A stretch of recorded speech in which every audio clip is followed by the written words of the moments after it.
What's up, everybody? It's Professor Student back again with another project. Why Professor Student? Because I teach you everything that I've learned, and whatever I learn, I teach.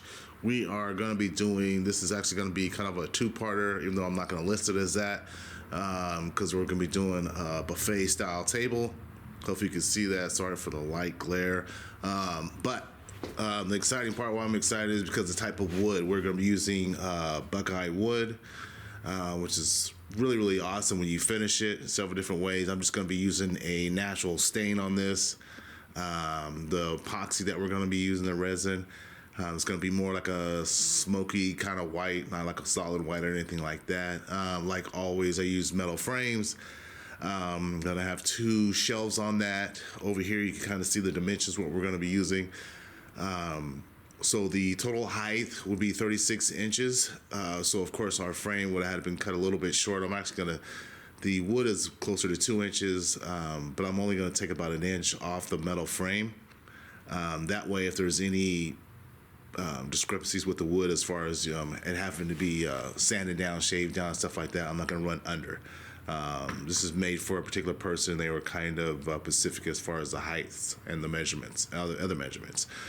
So the width, of course, is going to be 18 inches, and the length is going to be 72 inches. We're only going to be putting these, both of our shelves, or all three shelves actually, including the top one. We only going to be putting one brace up here on this top shelf, mainly because this is a resin. It's pretty hard. Nothing's really going to go on top of it, and I don't think you're going to be putting anything on top of it strong enough to bend it, break it, etc. Which that shouldn't happen anyway. And then, but the bottom two shelves will just be normal wood laid on the shelves. So therefore, we'll be putting two braces equally spaced on the second and third shelf. Top brace, second brace, like that. Again, buffet style table. Kind of a side table, only because I'm not specifically sure exactly what they're using it for, but I'm going by the dimensions. It's probably going to be more of a buffet style table. Okay, finish it off like I started it, Professor Student. Getting on with this project, two buffet tables. Let's do this.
Okay, this is a good place to stop so we can, so I could show you kind of like the difference between using a sled, which you'll notice a lot of people like to use to get a nice clean cut, not all jagged.